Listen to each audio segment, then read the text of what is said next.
L'éditorial. Où voit-on la guerre civile? Oui, de jeunes manifestants se sont armés, selon nos reporters sur le terrain. Mais c'est pour répondre à ceux du camp pro-gouvernemental dont on rapporte qu'ils ont liquidé un jeune homme récemment au Champ de Mars ou qu'ils se glissent dans les manifestations pour pousser à commettre des dérapages, rançonner les simples citoyens et encourager les délits et les crimes, tout moyen visant à décourager les honnêtes citoyens de se mêler à l'action politique. À cela s'ajoutent les brigands professionnels profitant de la pagaille pour faire recette, à la capitale comme ailleurs. Cela fait beaucoup d'armes en circulation, me direz-vous. Oui, mais cela ne date pas d'aujourd'hui. À quoi ont servi toutes les commissions nommées par le chef de l'État à ce sujet? Et où sont les responsables du trafic d'armes par le port de Saint-Marc, en provenance de la Floride, tous relâchés, dont des élus parlementaires et autres officiels, sauf bien entendu ceux qui ont été jugés aux États-Unis. Des millions pour les dirigeants, des armes pour le peuple, enfin, les gangs dont on dit qu'ils reçoivent leurs ordres en haut lieu. Mais malgré cette profusion d'instruments de mort, Haïti ne réunit aucune disposition pour la guerre civile. Parce que la guerre civile n'est pas une mince affaire. Elle suppose d'abord une cause, d'un côté comme de l'autre. Le pouvoir en place peut bien se donner des allures à la Pinochet, concentration de tous les pouvoirs, exécutifs, législatifs, avec le Parlement qui sera inopérant en janvier prochain, les élections n'ayant pas eu lieu, en plus d'être seul détenteur de la fortune publique, ainsi que des relations internationales via le support washingtonien. Mais on sait et on le voit dans toutes ces interventions publiques, discours ou interviews du chef de l'État, ou les rares mesures pour essayer de contenir la contestation, que c'est une coquille vide. Le roi est définitivement nu. En outre, sans projet, sans programme, sinon un seul, enrichissez-vous. Mais comme dans le conte de Voltaire, le corridor de la tentation, après 2 ans à ce train-là, les poches des protagonistes sont si lourdes que le système, pour employer la terminologie à la mode, s'effondre de lui-même. On peut s'enrichir sur la misère générale, mais pas sur du sable, sans rien d'autre autour. En tout cas, c'est pas évident. Et plutôt que le « nous campérait de couquet macaque », cela finit plutôt dans la débandade qui frappe apparemment aujourd'hui le camp du pouvoir, PHTK pour ne pas le nommer. Du côté de l'opposition, la guerre civile n'est pas non plus imaginable, malgré que ce soit l'une des rares fois que c'est le pays entier, dans tous ses compartiments sociaux, socio-économiques, qui se sent concerné.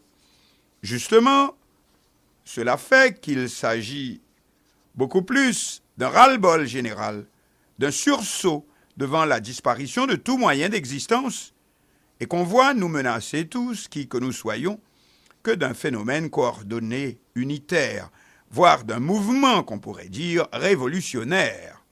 Car pour qu'il y ait guerre civile, il faut une idéologie ainsi qu'un état-major. Il n'y a ici ni l'un ni l'autre. Le petit peuple n'a pour préoccupation que les prix au marché public, qui soudain ne sont plus du tout à sa portée avec la gourde, ayant perdu plus de la moitié de sa valeur, plus de 90 gourdes pour $1 américain, et son pouvoir d'achat annulé totalement par un taux d'inflation de 20% au moins. Outre les collages et le loyer, les quelques dollars reçus en transfert par un parent en diaspora, ça fond comme de la manteque au soleil, etc. La lutte pour la survie, dans ces conditions-là, ne laisse pas de place pour des réunions en militance, que ce soit en formation syndicale ou en une quelconque cellule. D'ailleurs, l'un des plus célèbres dirigeants communistes haïtiens, le romancier Jacques-Stéphane Alexis, compère général Soleil, pensait déjà, dit-on, que Haïti devrait avoir une véritable classe ouvrière pour accéder réellement à la pensée révolutionnaire.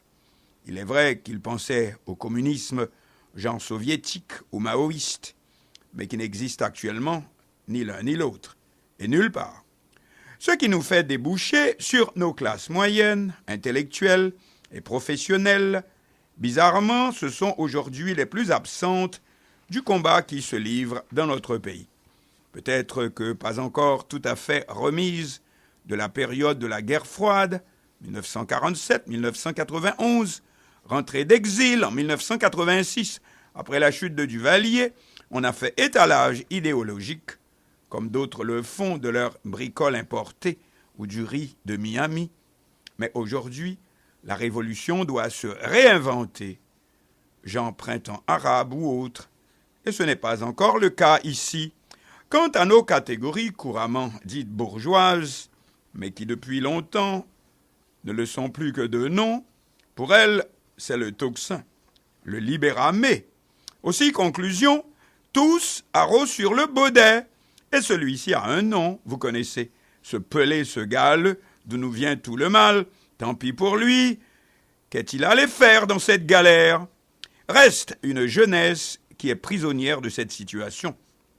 Prise au piège, en haut pas descendre, en bas pas monter. Et plus de fuite possible par l'émigration. Le Chili, comme le Brésil, ont aussi aujourd'hui leurs propres problèmes. Et plus au nord, shérif Trump veille. Le mouvement actuel est jeune. C'est un mouvement qui se cherche. C'est sa faiblesse, si l'on peut dire, mais aussi une nouvelle piste d'exploration. Le manque d'expertise est évident. Comment concilier le réel national et la réelle politique, la souveraineté nationale avec les intérêts internationaux? Et surtout chez un peuple qui a pour devise nationale lutter contre les grandes puissances qui étaient toutes liguées contre lui à sa naissance de première révolution victorieuse contre le système esclavagiste 1804. Mais en même temps, c'est ce côté place aux jeunes. Et dans un monde qui à nouveau également se cherche, crise économique, économico-sociale de même nature, éclatant partout à la fois, dans le même continent et ailleurs, c'est ce côté place aux jeunes qui ouvre une nouvelle voie, mais sans encore de manifeste international, genre « Peuple de tous les continents, unissez-vous », etc. À moins que le jusqu'au-boutisme de M. Trump, dans la protection de son homologue haïtien, ne vienne à fournir le ferment indispensable à un élargissement des ambitions de notre printemps, encore en gestation.